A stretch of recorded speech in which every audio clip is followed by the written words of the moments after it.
So you just felt like, I mean, the other champion versus champion fights we've seen, clean knockouts, a corner stoppage. You just wanted the opportunity to, fight. If I'm going to lose, I want to lose. I want to lose if I'm going to lose. Look, congratulations, Henry Cejudo. Awesome.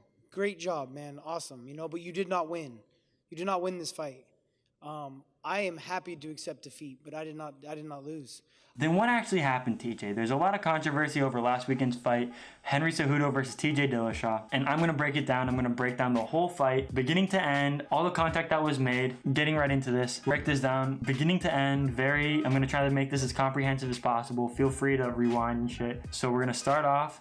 TJ looks very, very predictable. He looks very similar to how he did in the Cody fight, where he comes out and he gets into the pocket, he gets into this position where he can get punched, but he doesn't, right? He moves his head a little bit, he does a couple feints, he tries to keep you on your toes, and he does some lateral movement. Whereas with Henry, he comes out there and Henry has none of that. He knows what feints are happening, he touches hands, he goes for a kick to the body and then a straight left. When Cody's in this position, he doesn't do anything, right? He has this same window of opportunity, but he doesn't do anything, okay? And it seems like TJ's used to this. He's used to he opens himself up and then he resets. He opens himself up and resets, and he tries to find the element of surprise somewhere in there so that you're not expecting. So right here, he throws a kick and then he throws another kick and then Henry pressures him. But pay close attention.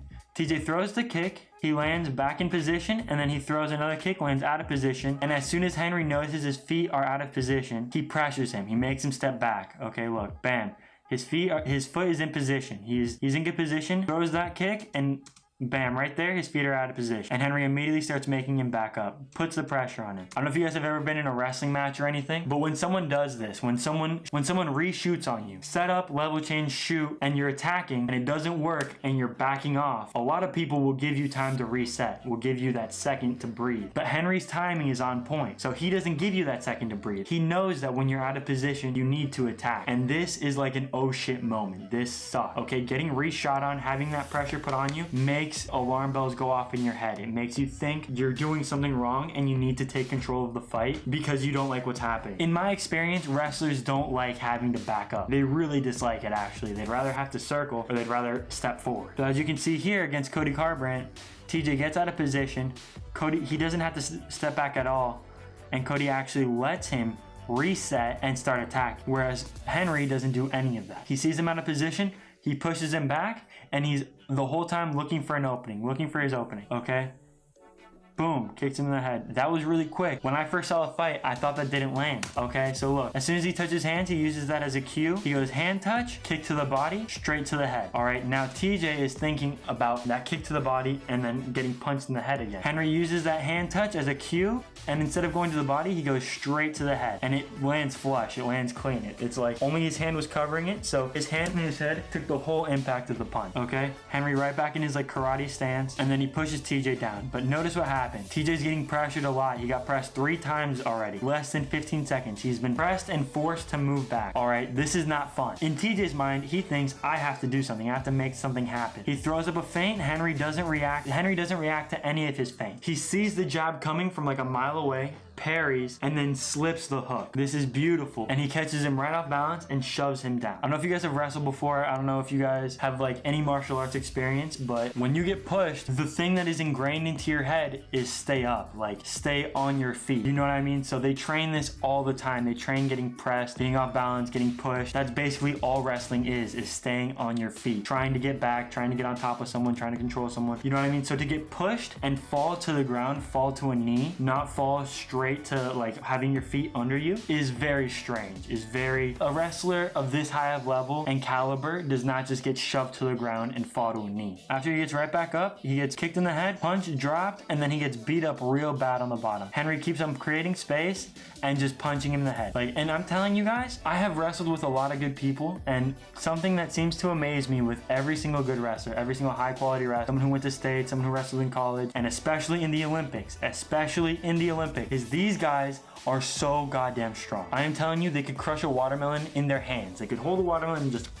It's a different kind. It's not a kind of strength that you get from lifting weights. It's not a kind of strength you get from farming or anything. This is like a freak kind of strength. And those punches, those short little punches hurt a ton. You know what I mean? It's just a lot of the time when a wrestler boxes, his form's off, his hips and feet aren't behind the punches. A lot of the time it's not really good, but Henry's punches look good.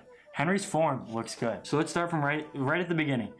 He pushes him down and kicks him in the head. TJ blocks the kick with both of his hands, which is what you're supposed to do, but his hands still come to his head and make his head move a little bit. You can tell by how quickly he stands up, right? How quickly his head goes from right here to right here. He did eat some of that impact. And then this punch behind the ear is what pushes him over the edge. You guys have to remember, this all happened within 20 seconds. All this stuff happened very, very quick. TJ got punched in the jaw, punched in the body, set up, kicked in the head again, and then punched behind the ear in order for him to drop in 20 seconds. And these are hard. I'm sure Henry is trying to take his head off. He gets punched behind the ear and he falls, and notice he falls to a hand and then he drops to an elbow. So for those of you that haven't wrestled, that haven't done any sort of grappling sports, the last thing you want to do is have your head on the mat. The last thing you want to do is put your head on the mat. This opens you up for choke. This opens you up to get controlled. You do not want to do this ever. And like, if I'm being taken down, if I'm falling, if I see the mat go from far away to really close, right? That's what it looks like when you're falling. The mat is really far away and then it gets really close and then you hit the mat. If I see that, I know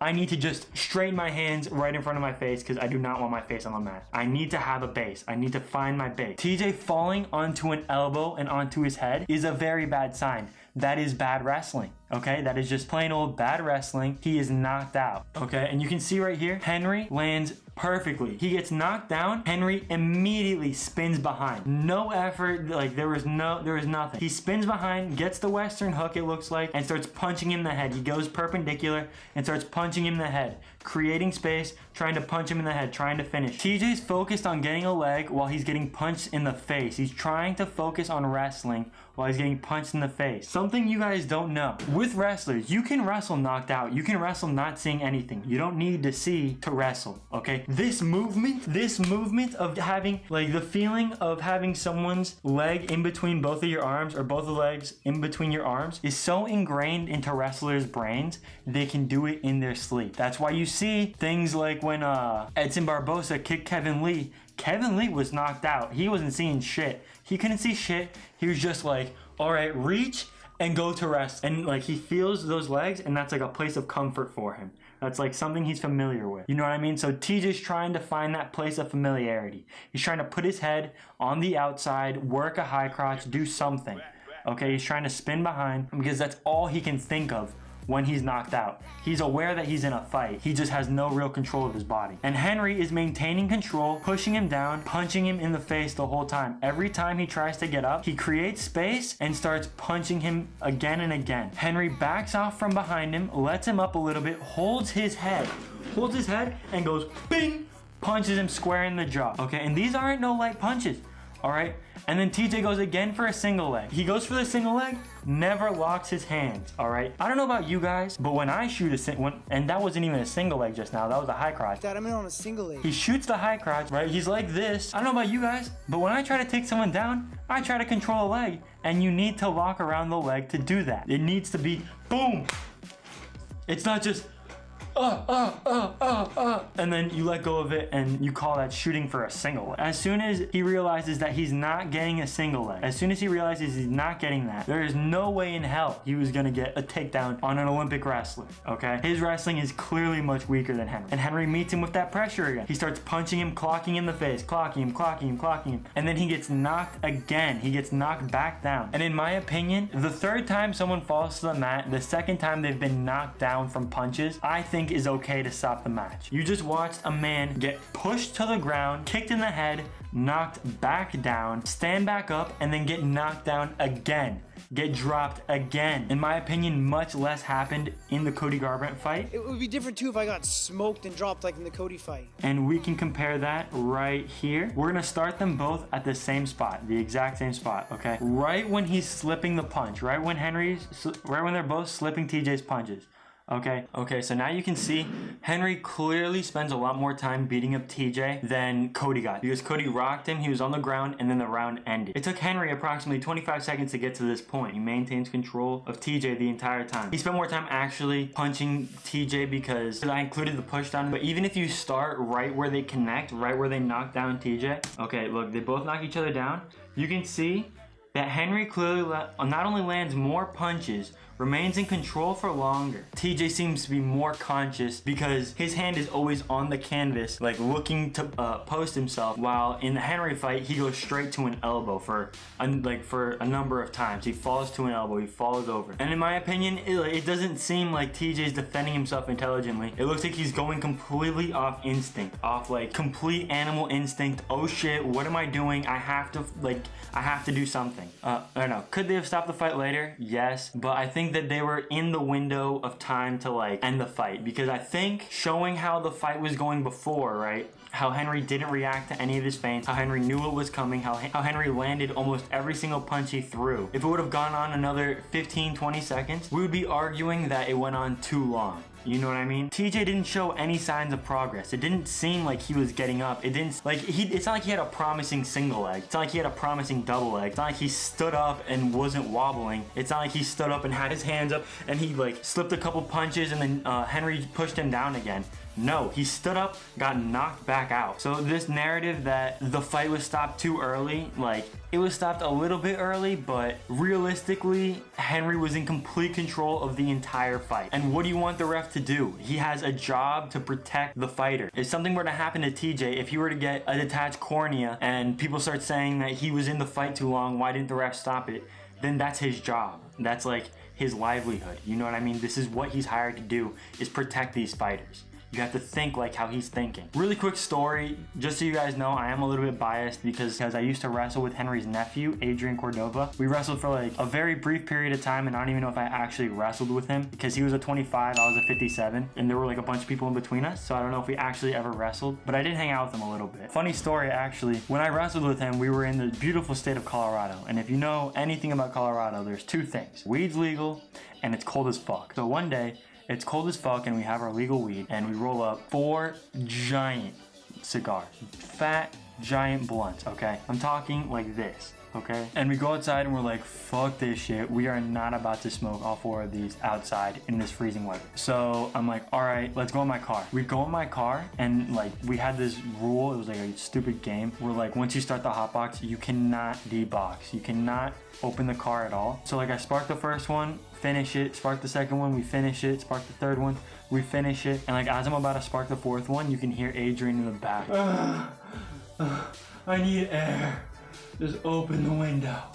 Just open the window. And I'm telling you guys, this fog was so thick.